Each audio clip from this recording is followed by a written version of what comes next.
Şəhid şəkillərinə toxunmayın. O şəkillərə baxanda hansısa ana təsəllisini tapır.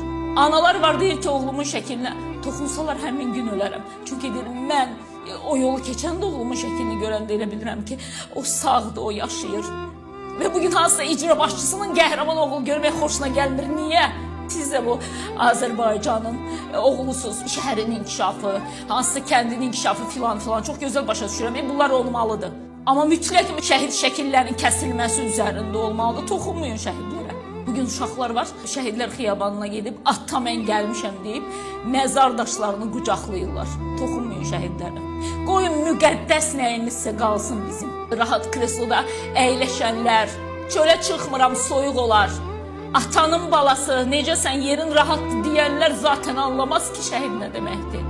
Şəhid evinin çırağı sönən anlayar. İki balası eyni vaxtda dünyasını dəyişmiş gətirilən ana ata anlayar. İcra hakimiyyəti başçılar, ürəyiniz mi ağrıyır?